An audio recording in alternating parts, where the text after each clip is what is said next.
Hey Steve, I just wanted to give you a ground level tour leading up to the subject property that we're sending you information on, and some area nuances and exterior information. We'll have a link to a unit tour since they're all the same. I think that's the best way to show the unit. We did physically look at one today with the owner. This is the dog park that Sally mentioned. Athletic field, there's a swimming pool over there and changing house, lots of like areas to relax, and there's some investment going to happen up there on that higher elevation spot that I'm pointing to, that looks over downtown and has great aspects of the fireworks and such. But I'm only doing that to kind of show you, and it's kind of annoying today because they have construction going on. So hopefully at least the noise won't bother. But oh, by the way, you can see kind of they've got some site work going on the far side of that dog park. There's going to be a series of freestanding condo units that have a price point of about $2 million. Well, they start at $2 million. So again, it kind of piggybacks on the comment that I made about the single family home that Sally showed yesterday. And the apartment, 808 Winflo, is right behind this strip of townhomes here. I'll get to it in a second. But this is sort of legacy townhomes that have been well kept by owner occupants. You see a real estate sign there. These are essentially like one bedrooms over some common space.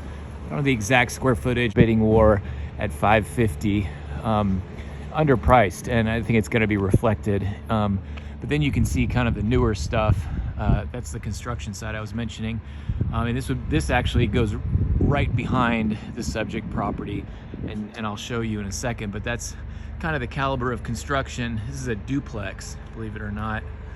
Probably similar to what you might see more in Houston in some of the higher end areas, but just kind of a bulletproof duplex.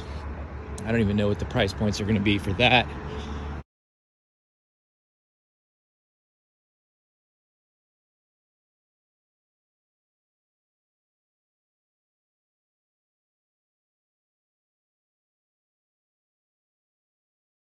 Just continuing to cash flow and do what the current owner's been doing, which is, I'll show you in a minute, which has been, replacing the windows. It looks like they're like one window away from full replacement only because of a stubborn tenant. They've sort of selectively replaced some of the old siding for the facade to cement board to kind of give it a little bit more of an edgy modern look. Also handles the elements a little bit better.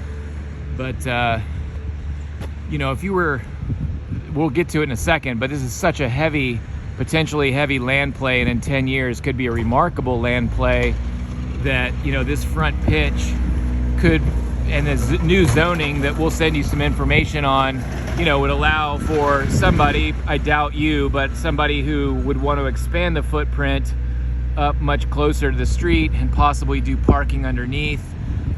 Big project, but that's the kind of thing we're looking at. I don't even want to zoom in so you get a sense of what we're looking at. I don't know if it's better to do this, but just really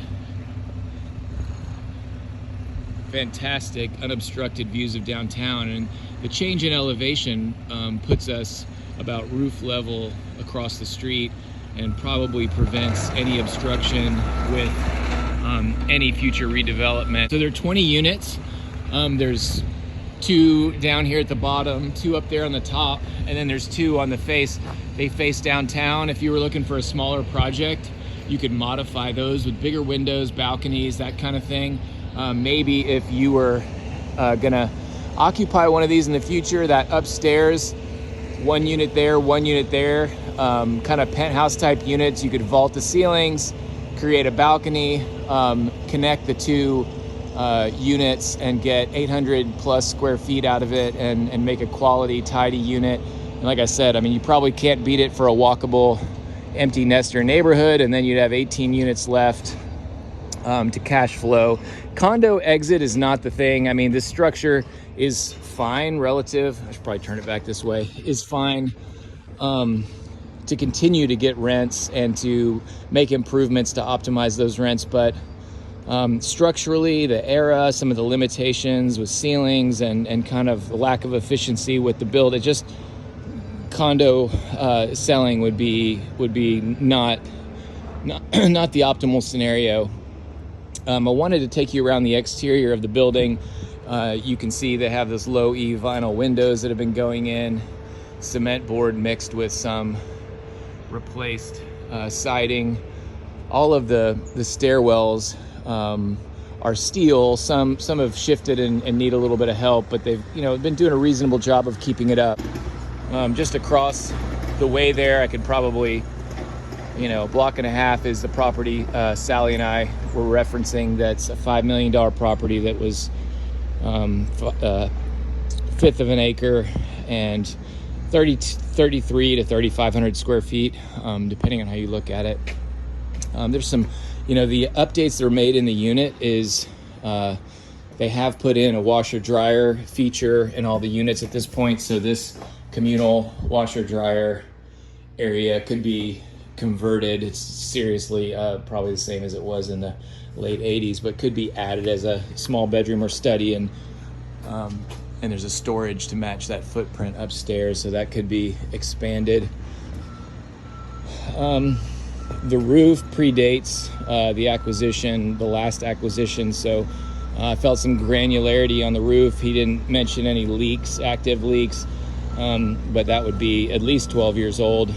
There's around, the footprint is pushed all the way to the back of the lot, and I wanted to show you a couple of these things there's a retaining wall here that is, it's probably for 30 years has been shifting and moving.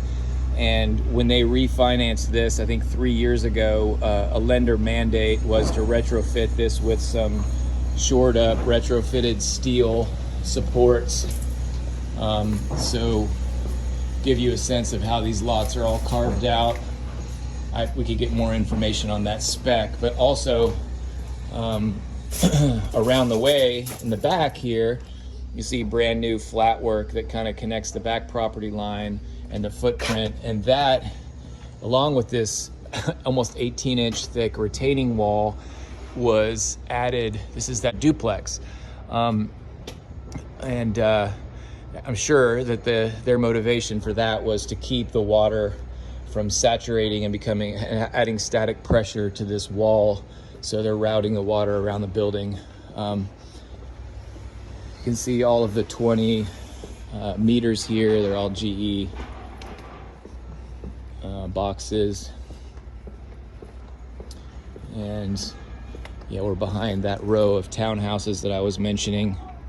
You can see some of the older siding that remains. And, again, a lot of these are steel steps, but then in the courtyard they're steel, but they've had to replace some of these 4x4s. So they're just kind of, not pretty typical. You can see some shifting with the flat work, with some of our expansive clay. But what we have to work with here is huge residual land value, and you might get $3,000 a unit if you have the proper cosmetics and marketing and management. Maybe it's sort of like the model when you would arrive here, but to run this place as an STR, almost like a hotel, and do short-term rentals. There's such a great footprint for plug and play access to the city, and you would do much better even. I don't think it's the right time with COVID and all the restrictions and different things. It's a little bit easier long-term rental, but anyway, we'll be happy to chat more about this in detail. I just wanted to supplement some of the modeling that Sally was going to do, and the Matterport 3D model that we have a link to, and we can chat more if you're interested. Talk soon.